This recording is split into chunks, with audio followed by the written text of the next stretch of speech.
તુલસી science school ડીસાના ધોરણ 9ના આ બીજા લેક્ચરમાં તમારા સર્વનું સ્વાગત છે। આપ સર્વે આગળ સંખ્યા પદ્ધતિ ચેપ્ટરમાં સ્વાધ્યાય 1.1 સુધી પહોંચ્યા હતા। હવે સ્વાધ્યાય 1.1 થી આગળ સ્વાધ્યાય 1.1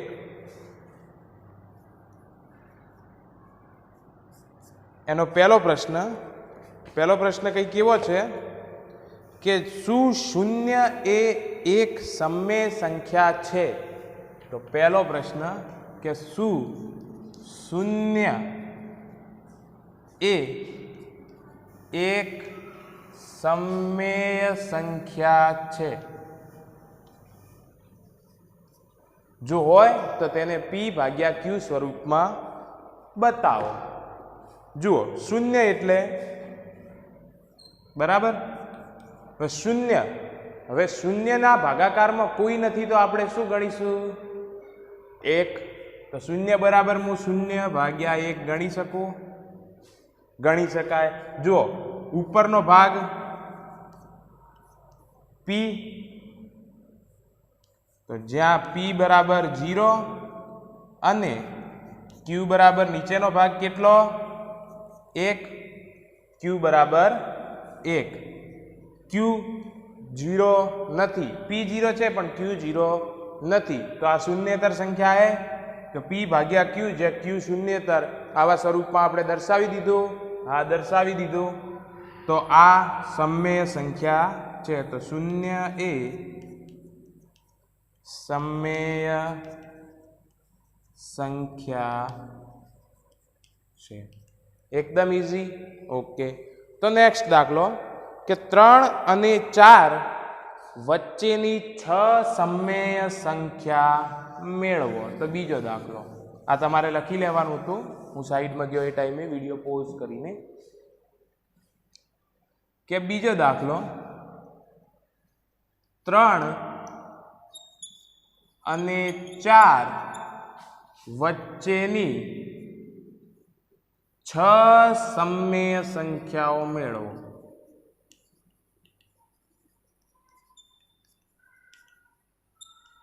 આપણે આગળનું ઉદાહરણ જ ગયા લેક્ચરમાં લાસ્ટ ઉદાહરણ લીધું હતું, એમાં 2 રીતો પડી હતી। બીજી રીત થોડીક હાર્ડ હતી, બીજી રીત થોડીક ઈઝી હતી, પહેલી રીત થોડીક હાર્ડ હતી, તો આપણે બીજી રીતથી જ ગણશું। તો બીજી રીતમાં શું કર્યું હતું? 3 અને 4 લખી દીધા હતા, બરાબર। કેટલી સંખ્યાઓ શોધવાની? 6। તો 6 કરતાં કોઈક નજીકનો મોટો લઈએ, 7 અથવા 8। કયો અંક લેવો? 8 લઈએ। તો કે 3 ગુણ્યા 8, ભાગાકારમાં કંઈ નહીં એટલે 1 ગુણ્યા 8, ઉપર નીચે 8 વડે ગુણ્યા, અને 4 ભાગ્યા 1 તો ગણાય, ઉપર નીચે પણ 8 વડે ગુણ્યા। અહીં જેના વડે ગુણ્યા એના વડે જ અહીં ગુણવા। 8 તરી 24 ભાગ્યા 8 અને 4 અઠા બોલો 8 ચોક 32 ભાગ્યા 8, બરાબર। ઓકે, તો હવે આ બંને સંખ્યા કઈ નથી, 8 તરી 24 એટલે 3, ભાગાકાર કરશો 8 ચોક 32 એટલે 4, બરાબર। હવે આપણે કઈ નહીં કરવાનું, 24 અને 32 વચ્ચેની કેટલી સંખ્યા મેળવવાની છે? 6। તો 6 સંખ્યાઓ લખવાની। તો 24 પછી 25, 26, 27, 28, 29 અને 30, બરાબર। હવે નીચે ભાગાકારમાં બધે શું રાખવાનું? 8। ક્લિયર? તો આ 3 અને 4 વચ્ચેની 6 સમમેય સંખ્યાઓ આપણને મળી ગઈ। નીચે લખી દેવાનું, કથન પૂરું કરવાનું। એ 3 અને 4 વચ્ચેની સમમેય સંખ્યાઓ છે। ક્લિયર?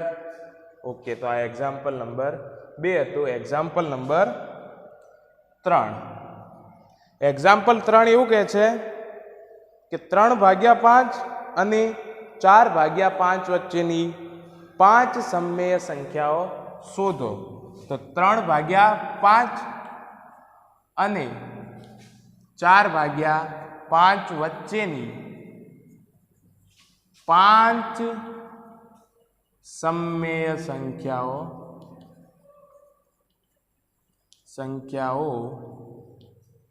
શોધો। બરાબર। મૂળ આપણે છેદ હંમેશા સરખા જ રાખવાના। અહીં તો 5 છે બંનેના છેદમાં તો થઈ ગયા। અમુક ટાઈમે ન હોય તો લસા બીજો કરીને એ રીતનો ગુણાકાર કરવો। બરાબર। કેટલી સંખ્યાઓ શોધવાની કીધી? 5। તો 5 કરતાં કોઈક મોટો અંક તો 3/5 અને 4/5 તો છે જ, પણ 5 સમય સંખ્યા શોધવાની તો 5 કરતાં મોટો આપણે લઈ લઈએ 6। તો ઉપર નીચે 6 વડે ગુણવાના। બંનેમાં સરખો જ ગુણવો ભાગવો પડે। જો છેદ સરખા હોય તો, છેદ સરખા ન હોય તો થોડક અટપટી મીડિયમ અટપટી થઈ જાય।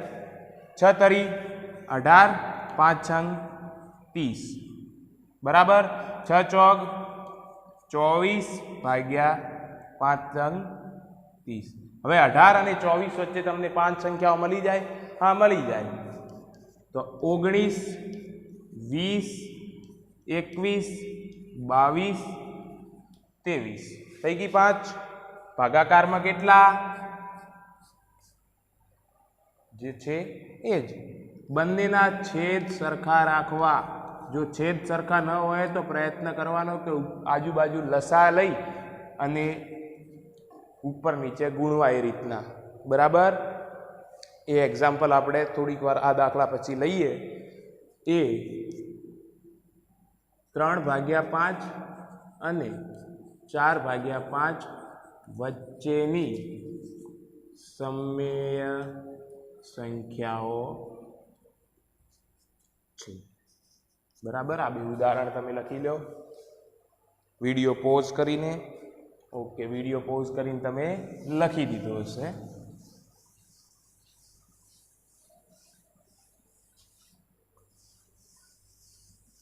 હવે આ સ્વાધ્યાય 12નું થોડુંક એક ઉદાહરણ તમને કહું કે ધારો કે એવો દાખલો આપ્યો હોય કે 2/3 અને 4/5 વચ્ચેની 3 સમમેય સંખ્યા શોધો। કેટલી? 3 સમમેય સંખ્યાઓ। હવે જો આ બેના છેદ કેવાય અલગ અલગ। બરાબર। તો આપણે પહેલા તો શું કરવાનું કે 2/3 તો લખી દેવાના, થોડુંક દૂર અને કરી 4/5 લખી દેવાના। બરાબર। હવે આ બંનેનો લસા થશે 5 તરી 15, મતલબ અહીં 15 કરવા મારે કેટલા ગુણવા પડે? 5। તો ઉપર નીચે 5। અહીં 15 કરવા 3, તો ઉપર નીચે 3। હવે 5 દુ 10 અને 4 તરી 12। ઓકે, તો આપણે આની વચ્ચે એક જ સંખ્યા મળે તો કંઈ વાંધો નહીં। 3 કીધી તો આજુબાજુ આ તો સમાન જ ગુણાશે। બરાબર। ઓકે, હવે ગુણાકાર કરી લો। 5 દુ 10 ચોક 40/5 ચોક 20 તરી 60 અને અહીં 4 તરી 12 ચોક 48/5 ચોક 20 તરી 60। હવે જુઓ બંનેના છેદ સરખા। આ બંને વચ્ચેની સંખ્યા તમને મળશે? હા। કઈ? તો કે 41, 42, 43 ભાગ્યા 60/60/60। આ થોડુંક સ્વાધ્યાય 12નું હતું, પણ આવી તમને રકમ આપે તો તમને ગણતા ફાવો જોઈએ। ચોપડીમાં હોય એટલું ઈઝી પરીક્ષામાં હોય એવું જરૂરી નથી।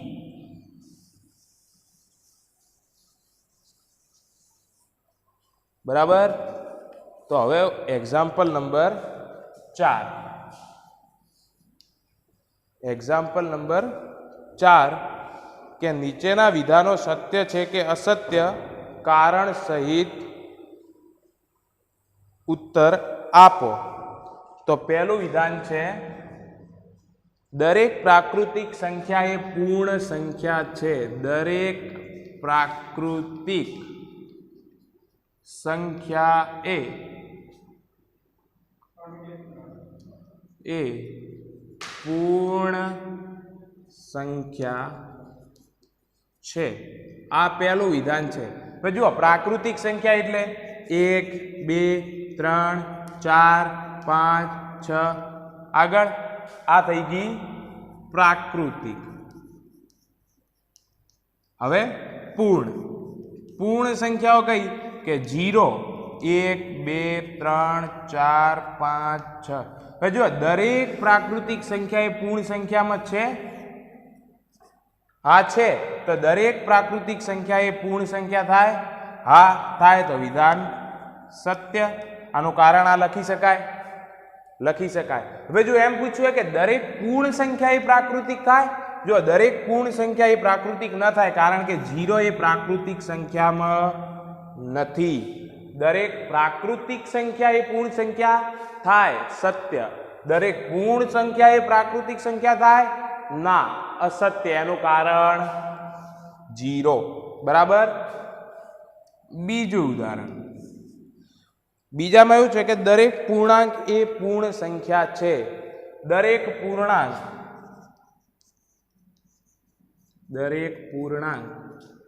એ પૂર્ણ સંખ્યા છે। બોલો દરેક પૂર્ણાંક એ પૂર્ણ સંખ્યા છે ના। કેમ કે ધારો કે -1 એ પૂર્ણાંક તો છે। કોઈ પણ સંખ્યા તમારે ખોટો પાડવું હોય તો એક ઉદાહરણથી જ ખોટો પડી જાય, અને સાચો પાડવું હોય તો બહુ બધા ઉદાહરણ આપવા જ પડે બરાબર। -1 એ પૂર્ણાંક છે, શું એ પૂર્ણ સંખ્યા છે? -1 ક્યાંય દેખાય તમને? 0 થી ચાલુ થાય, આ બાજુની તો કોઈ સંખ્યા જ નથી, તો એ પૂર્ણ નથી। પણ પૂર્ણ સંખ્યા નથી બરાબર। તો આ વિધાન અસત્ય બરાબર। આ વિધાન અસત્ય થાય કારણ કે કોઈ પણ સંખ્યા તમે ઋણ સંખ્યા લો એ પૂર્ણ સંખ્યા થશે નહીં બરાબર। ઓકે, હવે દરેક પૂર્ણ સંખ્યા એ પૂર્ણાંક થાય?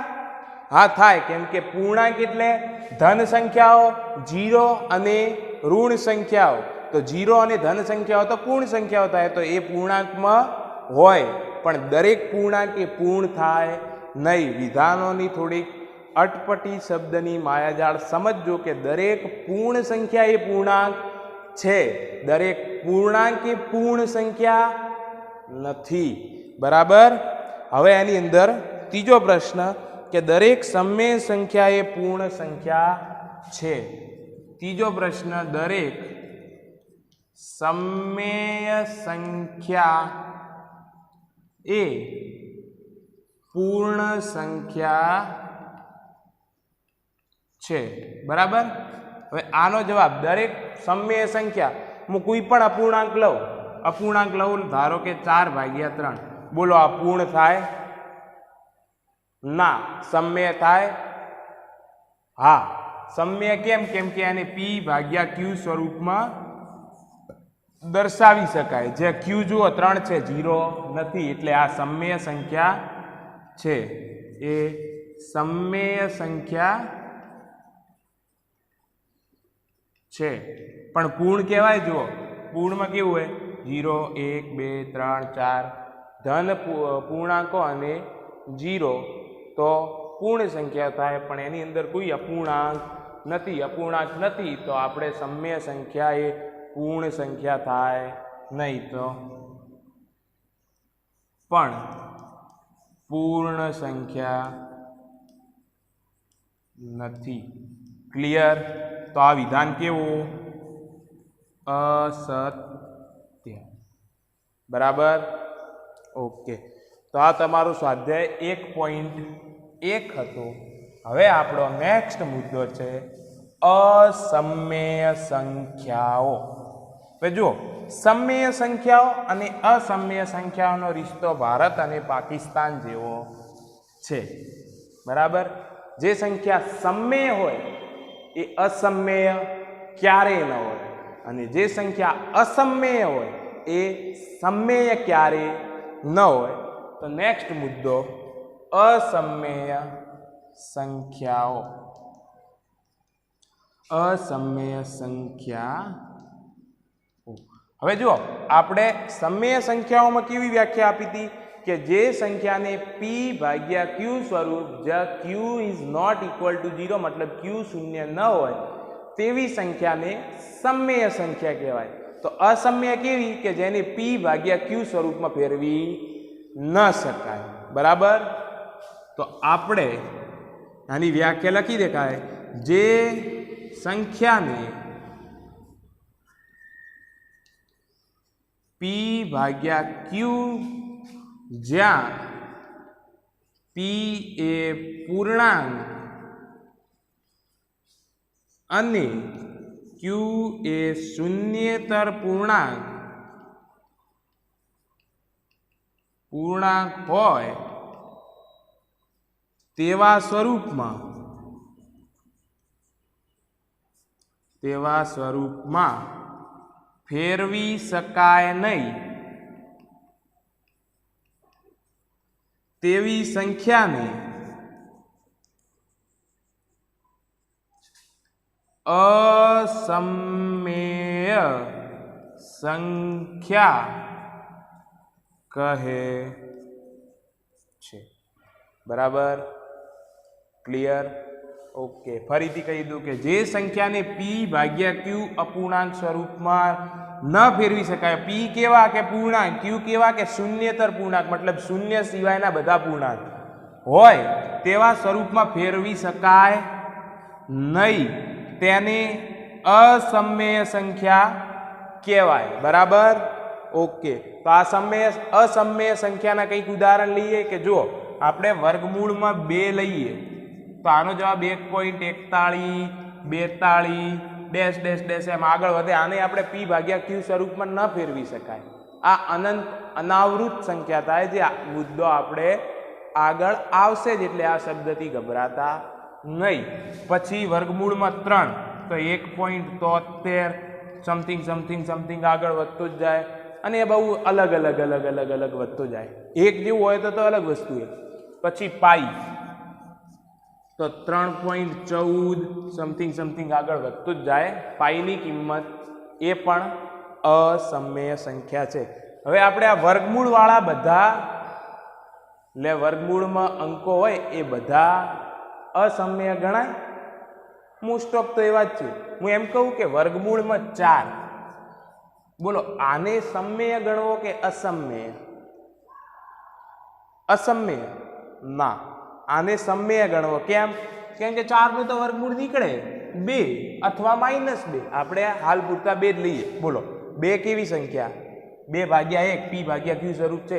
તો જેનો વર્ગમૂળ નીકળતો હોય તેવી અંકને જો વર્ગમૂળ લઈએ તો એ અંક પૂર્ણાંક થાય, એને અસમય કહેવાય નહીં. બાકીના વર્ગમૂળમાં 2, વર્ગમૂળમાં 3, પછી વર્ગમૂળમાં 4 એ સમય. બરાબર. વર્ગમૂળમાં 5 અસમય, વર્ગમૂળમાં 6 અસમય, વર્ગમૂળમાં 7 અસમય, વર્ગમૂળમાં 8 અસમય, વર્ગમૂળમાં 9 નું વર્ગમૂળ નીકળે 3 તો એ અસમય કહેવાય નહીં. જેનું વર્ગમૂળ નીકળે એના ઉપર વર્ગમૂળ કરીએ તો એ અસમય કહેવાય નહીં. તો આપણે મૂળ જો એક આ વર્ગમૂળવાળી, બીજી પાઈ. હવે ધારો કે એક સંખ્યા હું લઉં કે 0.11 ત્રિપલ એકડા 0, પછી 4 એકડા 0, 5 એકડા 0, એ રીતના વધતું હોય. બોલો હવે આનો કોઈ જોટો જડે? આને કઈ રીતના વ્યવસ્થિત જ નથી, કઈ રીતના ગોઠવવું? વ્યવસ્થિત ના ગોઠવી શકીએ તો આ કેવી થાય? અસમય સંખ્યા. બરાબર. હવે અસમય સંખ્યા ક્લિયર મગજમાં બેય જ આવી જોઈએ કે પોઈન્ટ પછી જો સંખ્યા થોડીક અવ્યવસ્થિત રીતે ગોઠવાતી હોય તો એ સંખ્યા કેવી? અસમય સંખ્યા. આના ઉપર આપણે પૂરતું ધ્યાન આપવું. અસમય સંખ્યા એટલી ભારી નથી. બરાબર. અસમય સંખ્યા. હવે અસમય સંખ્યાને દર્શાવાય આઈ વડે. કોના વડે? આઈ વડે. અને સમમેય સંખ્યાને દર્શાવાય ક્યુ વડે, જે આગળ આવી ગયું. ક્વોશિયન્ટ અંગ્રેજી શબ્દ છે, એના ઉપરથી સમમેયને ક્યુ કહેવાય. અસમમેય સંખ્યાને આઈ કહેવાય, કેમ કે આનો અંગ્રેજી થાય ઇરેશનલ નંબર. બરાબર, જે આ તમારે એટલું મહત્વનું નથી, આ થોડુંક ધ્યાનથી યાદ રાખો. બરાબર, પ્રાકૃતિક સંખ્યા n 1 2 3 4 5 6 7. બરાબર, એનામાં એક સંખ્યા ઉમેરી 0, તો પૂર્ણ સંખ્યા w.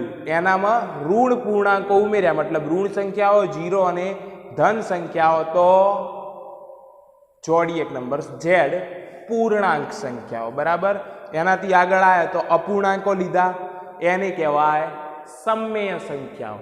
બરાબર, હવે સમમેય એ ભારત પાકિસ્તાન કોણ? અસમમેય, બંને હાવ જુદા. બરાબર, અસમમેય હોય સમમેય ન હોય, સમમેય હોય અસમમેય ન હોય. ક્લિયર?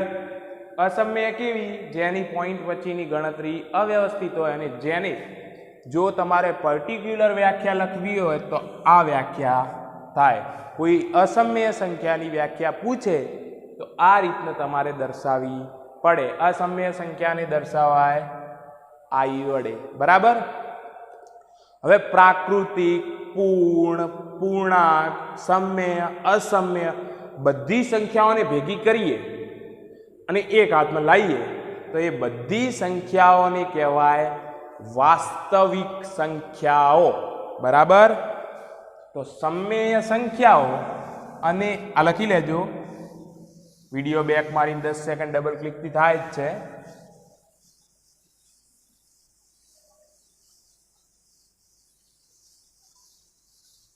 હવે જો બધી જ પ્રાકૃતિક સંખ્યાઓ એ બધી જ પ્રાકૃતિક સંખ્યાઓ એ કઈ છે? પૂર્ણ સંખ્યાઓ. દરેક પૂર્ણ સંખ્યા એ કેવી છે? પૂર્ણાંક સંખ્યા. દરેક પૂર્ણાંક સંખ્યા એ કેવી છે? સમમેય સંખ્યા. જો આ સીધી લીટી બરાબર છે, આ રીતનો ખોટો પડે.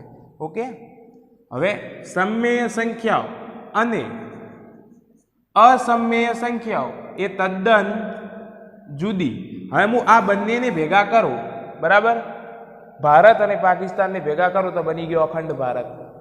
એ જ રીતના ક્યુ અને આઈને ભેગા કરો, મતલબ સમમેય સંખ્યા અને અસમમેય સંખ્યાને ભેગા કરો. હવે જુઓ n, w, z એ બધા ક્યુમાં છે જ, એટલે હું ખાલી સમમેય સંખ્યા કહું. અને અસમમેય સંખ્યા સાવ અલગ, એટલે બંનેને ભેગા કરો તો સંખ્યા ગણ બને વાસ્તવિક સંખ્યાઓ. વાસ્તવિક સંખ્યા. બરાબર, જેને દર્શાવાય આર વડે, જેની અંદર પ્લસ, માઇનસ, તમે આ જુદી જેવી સંખ્યાઓ જોઈએ બધી આરમાં આવે, મતલબ વાસ્તવિક સંખ્યાઓમાં આવે.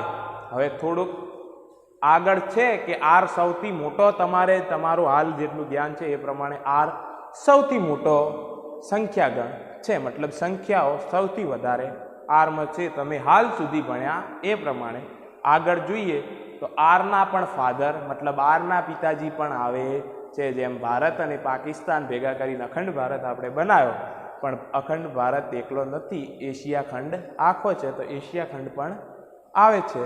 આજ સુધી આપણે એટલું. આવતીકાલથી આપણે ઉદાહરણ 3 સંખ્યા રેખા પર વર્ગ કુંતલ દ્વારા √2 વાળો દાખલો ગણીશું. નમસ્કાર.